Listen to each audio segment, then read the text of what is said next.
美军战略轰炸机最近这几天老在俄罗斯家门口转悠，俄罗斯防长绍伊古就表示，这不光威胁俄罗斯，同时也在威胁中国。来一起看看详细情况到底如何。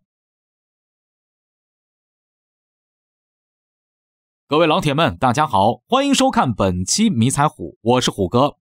据央视报道，俄罗斯国防部长绍伊古大将日前在视频会议对中方表示，美国在中俄家门口进行模拟核攻击的行为，不光是对俄罗斯形成威胁，对中国同样构成了威胁。根据央视报道，近日俄罗斯国防部长与中方进行了视频通话。俄罗斯防长绍伊古表示，美国近期派遣了10多架战略轰炸机飞到中俄家门口，并且对俄罗斯演练了模拟核打击的演训任务。每架飞行的美国战略轰炸机都搭载了核弹头。不光是从东欧，还有从白令海峡飞过来的美国战略轰炸机，已经进行了数十架次的飞行训练。这对于俄罗斯来说是一个切实的威胁，因为美国轰炸机演训时距离俄罗斯本土非常近，只有20千米，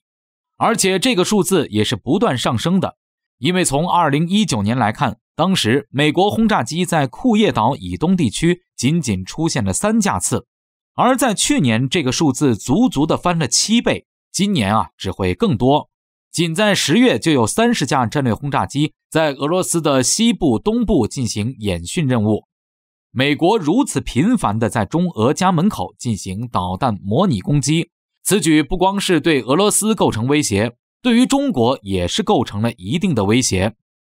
不得不说，美军的战略轰炸机这几个月在中俄家门口来的是挺勤快的。但即便是这样，美国空军仍然不满足。在上个星期的美国大众机械网站上，美国空军参谋长肯德尔就强调了轰炸机，尤其是隐身战略轰炸机对于中国的作用。他声称，目前美国即将服役的 B-21 隐形轰炸机可以让中国防空体系变成一个盲人。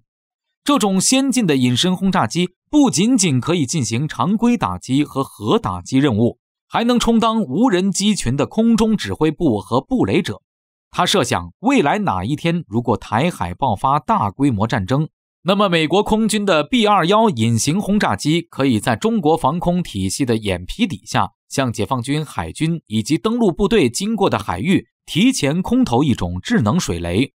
这将对台湾海峡的解放军舰队造成严重的威胁。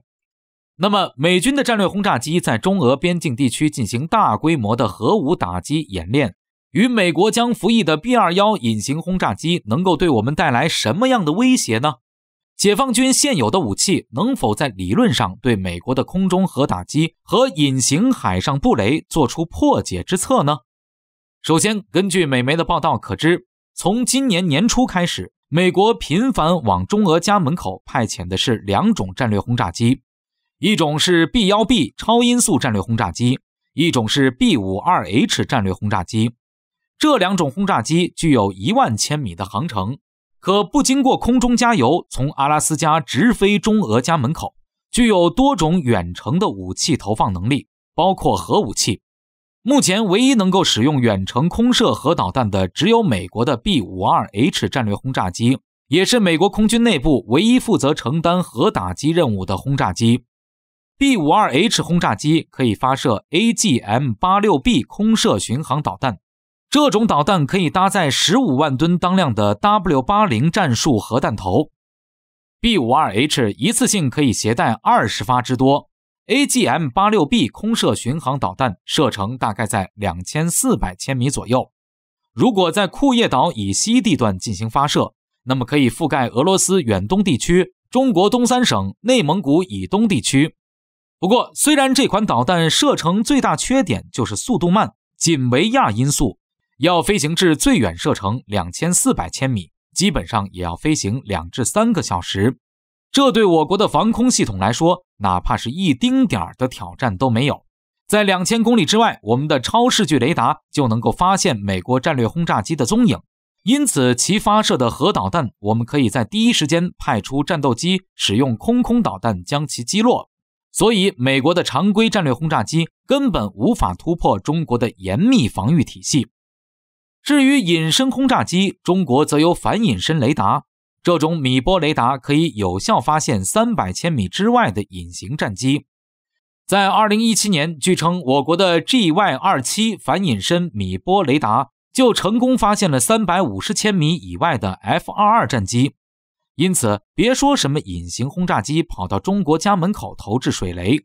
，300千米之外就被我方发现了，硬闯台海只能是死路一条。